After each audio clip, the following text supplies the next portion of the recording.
Thank you for choosing Shooting USA on YouTube. This is a new format for us, and we're calling it History's Guns Uncut. Anytime we have a subject matter expert expounding on the virtues of a historical firearm, there is always great content left on the cutting room floor. But thanks to the format of YouTube, we can bring you the full interview. Please enjoy History's Guns Uncut.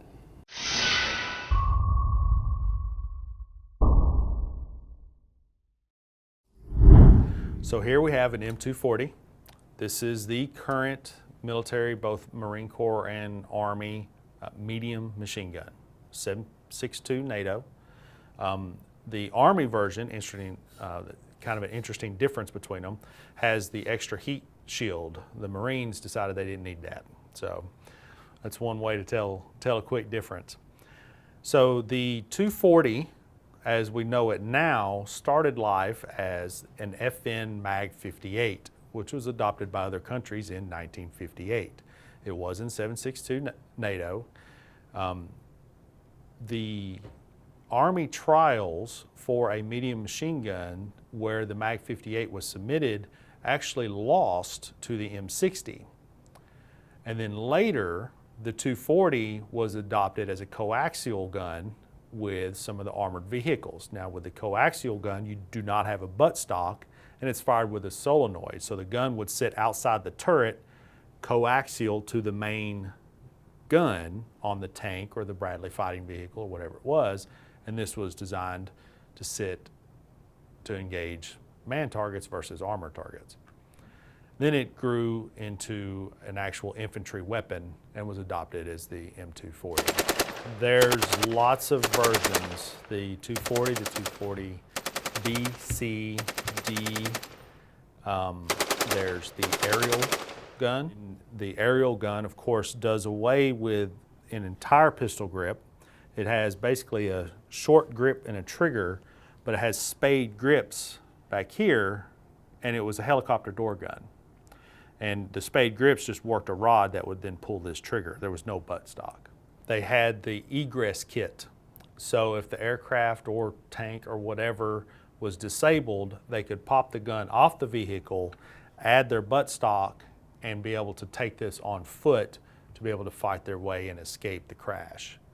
So this is a very modular gun with its ability to fill lots of different roles, from an infantry carried gun to a vehicular mount, aerial mounts. There's the lighter weight versions.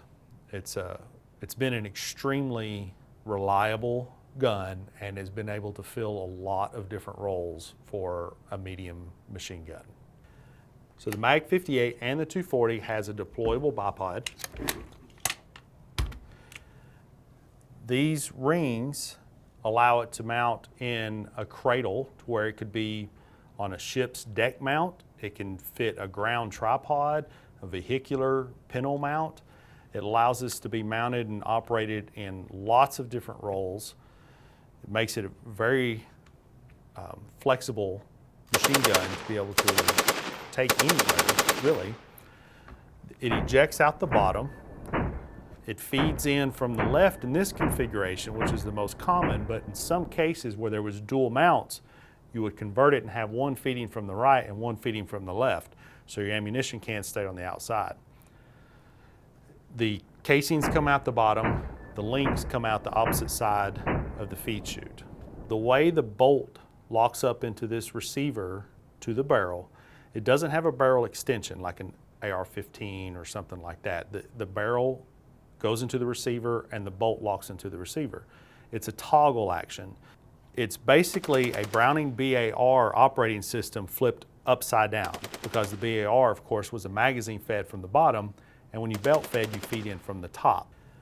So to take down the gun, there's a few things. Obviously, first, you want to check, make clear. This is your feed tray, your bolt. You can see your chamber. It's empty.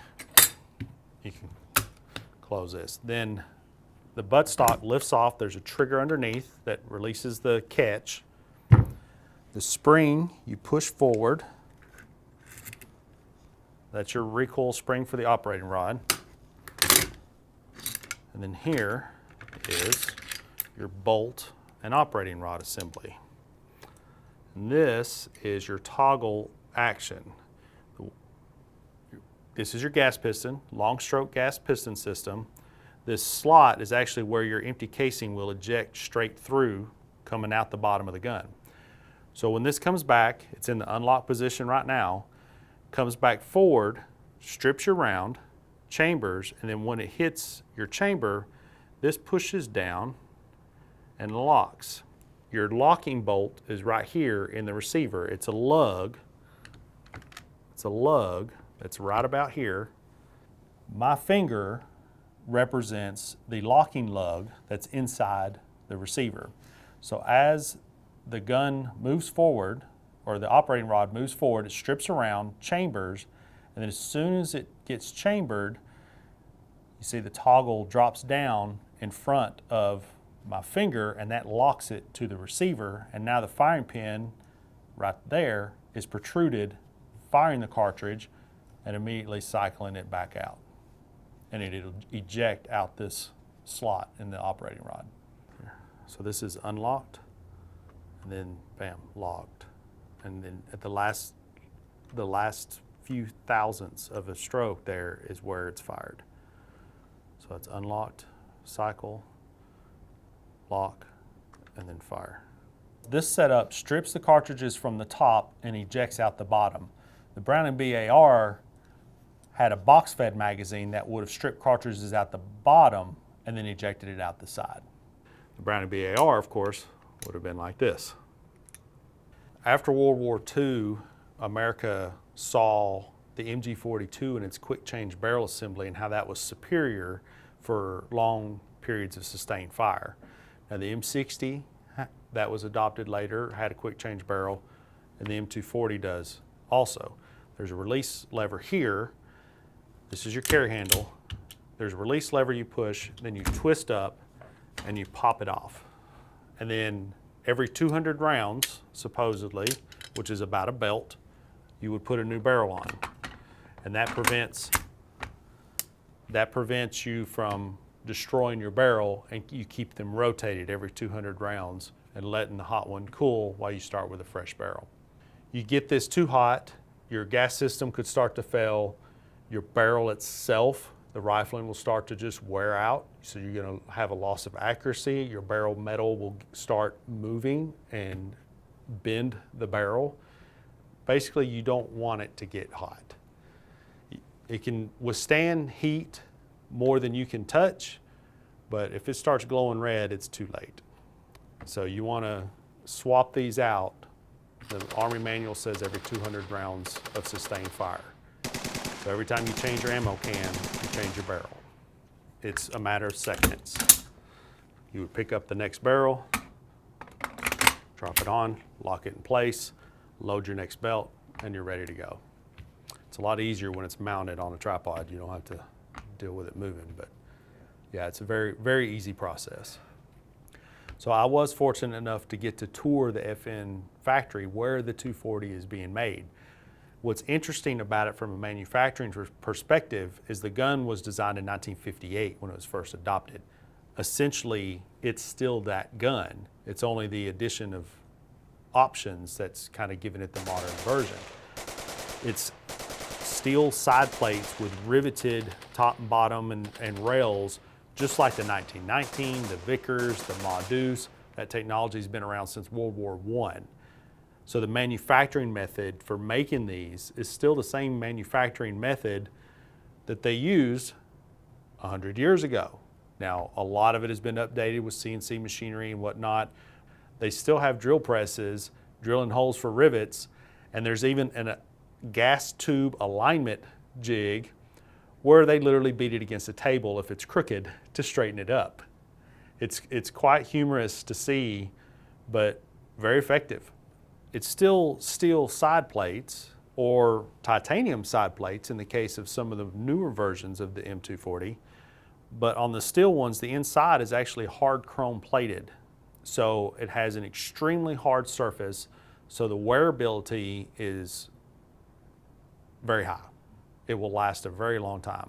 The rivets, I mean, it handles fully automatic 50 BMG in a Ma Deuce. The rivet technology for heavy machine guns, it's still very effective in holding itself together. Welds can break because the welding process heats up the metal, which changes the temper, and during heat and vibration, those welds can break. With a rivet, you don't have that heating of the metal. So you've got heat-treated receivers with hard chrome lining, and the riveted construction makes it extremely durable.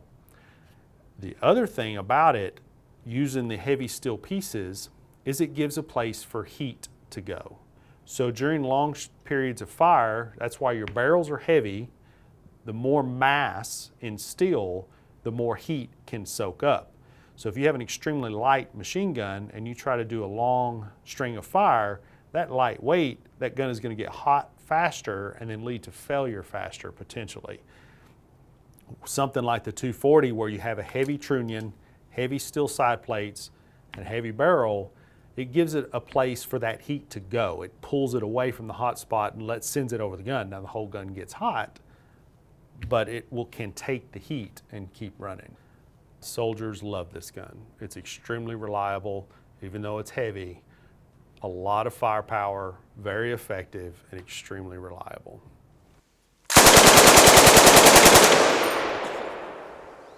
Sick.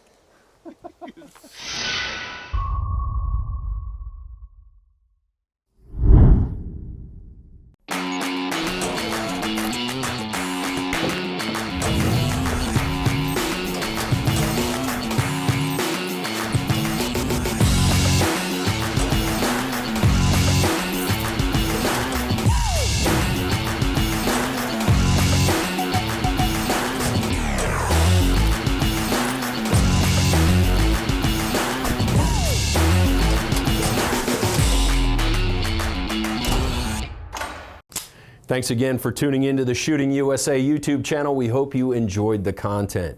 A couple of notes. Make sure you take advantage of SUSA15 at snapsafe.com. That's our discount code that saves you 15% on anything from SnapSafe, and that gets to be some big money when you start talking about modular safes and vault doors. Also, if you haven't done so already, please consider subscribing and turn on notifications so you don't miss any of our new content. As always, a like and a comment helps us with that algorithm.